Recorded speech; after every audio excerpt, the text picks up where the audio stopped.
हाँ जी अस्सलाम वालेकुम मेरे प्यारे भैन भरा। हाँ जी सुनाओ जी की हाल चाल है, सुनाओ सब ठीक ठाक अम्मी अबू भैन भरा राजी बाजी। हाँ जी अलहमदुलिल्लाह शुक्र अल्लाह का असी भी ठीक हाँ जी। हॉस्पिटल आए आ, मानो का बुखार नहीं उतरन दिया है, ठीक है जी। इंजैक्शन भी लगाए कि बुखार दे तो बुखार नहीं उतरन दिया। तो हम ना डॉक्टर आसिफ सिद्दीकी है ना जो वो पैदा है करके शाम ना तो फिर वो शाम में फिर गए नहीं असी उत्थे तो फिर ना बच्ची हैगी इतने साड़ी हॉस्पिटल वो कहती सी आंटी इतने ले आओ, डॉक्टर ना इतने रहते ही तो मैं उत्थे चैक करवा दूँगी तो नाले ना इसका टैसट करवा लाँगे भी बुखार क्यों नहीं उतरता पाया। ठीक है जी डॉक्टर के रूम के बाहर आ गए हैं तो हम ना चैक करा के ना तो फिर दसते हैं की मसला है।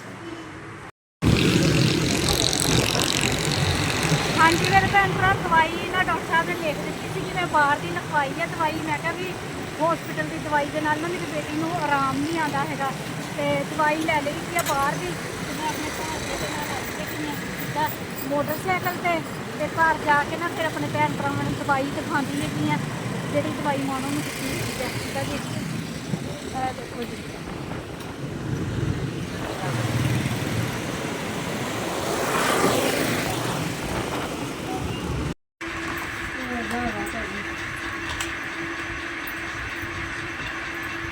हाँ जी मेरे भैन भरा दवाई ले आती है मानो तो सूई लगी हुई सी हथ से मानो उठ जा हुण सूई उतार दी है देते खून तो नहीं निकलता।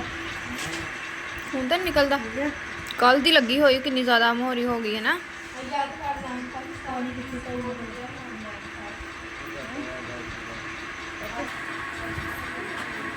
हाँ जी मेरे भैन भरा दवाई ले आती है क्योंकि जी सिरिंज जी लगी हुई सी बनौला लगा हुआ सी वो भी उतार दिता है वा। तो मिसबा हूँ ना फेनियाँ बनाने लगी है नान वास्ते पूछा की खाना है वा कुछ भी नहीं खान दई है। तो मैं चल दुध के ना फेनियाँ बना दो कहनी मैं फेनियाँ खा लूँगी। फेनियाँ खाती है तो फिर दवाई देंगे कि कोई दवाई नहीं असर करन दे। तवीज़ भी लिया के बुखार का डोले के नाल बनिया है वा। सुबह मैं नाश्ता बना के ना चल गई सी शहर अजीज़ है कि वो ना उन्होंने ना अबू फौत हो गए थे तो उन्होंने पुला का खत्म सीगा तो उत्थे पुला के खत्म पर गई सी पुला का खत्म आते सारी फिर मैनू हॉस्पिटल लैके चले गई।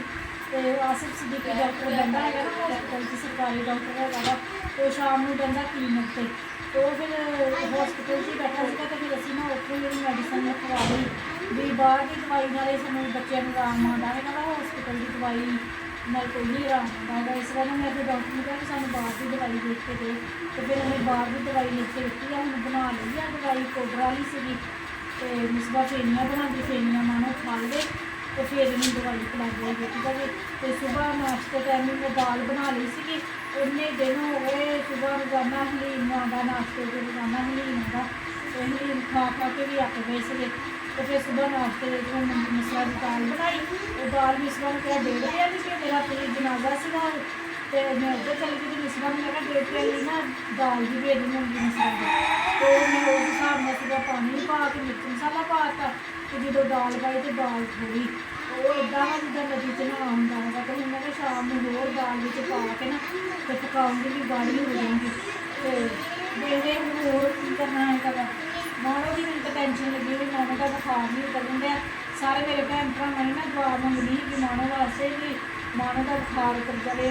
मानो को ना नहीं लगता ईद तो ना नजर लग गई है ईद तो बाद भी कई मानो दी बुक्का ले आती बुखार मानो का रिजल्ट बोलिया है तो मानो गई है बस मुड़ के मिले तो अली हैदर गया है अज साडा फोन आया से कहते भी मान नहीं आई सी दसिया भी उन्हें बुखार बहुत तेज़ होया हुआ वा। तो फिर अली हैदर गया से जाके नाम दियाँ बुक्का लैके आया माशाअल्लाह मेरी मानो 5वीं के हो गई अल्लाह खैर करे तो माशाअल्लाह हम अल्लाह खैर करे। माम ने भी फिर शहर जाया करना हम पढ़ने वास्ते है ना मानो शहर जाना कि जनाज स्कूल की जाना अमान ने तो मैं शहर ही पा देना है इतने जनाज नहीं भेजना।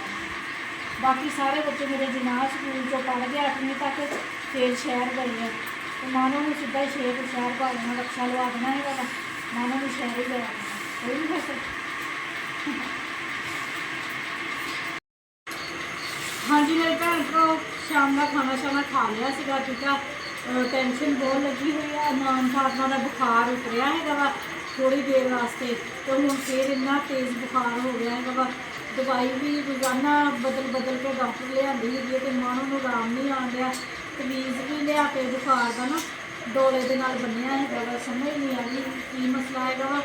ਤੇ ਹੁਣ ਸੁਬਾਹ ਨਾ ਵੀ ਅਗਰ ਟਾਈਮ ਹੋਇਆ ਤੇ ਸੈਰਾ ਨੂੰ ਮੈਂ ਕਹਿੰਦੀ ਕਿ ਸੈਰਾ ਫੈਸਲ ਦੇ ਨਾਲ ਤੇ ਭੇਜ ਦੇਵਾਂ ਕਿ ਹਸਪੀਟਲ ਇਹਦਾ ਟੈਸਟ ਕਰਵਾ ਲਏ ਉੱਥੇ। ਸੁਬਾਹ ਨਾਲ ਟੈਸਟ ਕਰਵਾਉਂਦੇ ਹੈਗੇ ਤੇ ਦੇਖਦੇ ਕਿ ਕੀ ਮਸਲਾ ਹੈਗਾ, ਬੁਖਾਰ ਨਹੀਂ ਉਤਰ ਗਿਆ ਮਾਨੂੰ ਦਾ। ਮਾਨੂੰ ਉੱਠ ਪੁੱਤ ਪੇਨੀਆਂ ਖਾ ਲਾ।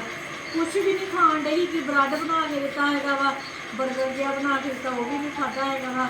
ਕੈਚਅਪ ਇੰਨੀ ਸ਼ੌਂਕ ਨਾਲ ਖਾਂਦੀ ਨਹੀਂ ਸੀ, ਕੈਚਅਪ ਲਾ ਕੇ ਦਿੱਤਾ ਤਾਂ ਨਹੀਂ ਖਾਧਾ, ਫਿਰ ਇਸ ਵਾਰ ਘੀ 'ਚ ਤਲ ਕੇ ਦਿੱਤਾ ਤਾਂ ਨਹੀਂ ਖਾਧਾ। ਕੋਈ ਚੀਜ਼ ਨਹੀਂ ਖਾਣ ਡਈ ਹੈਗੀ ਆ।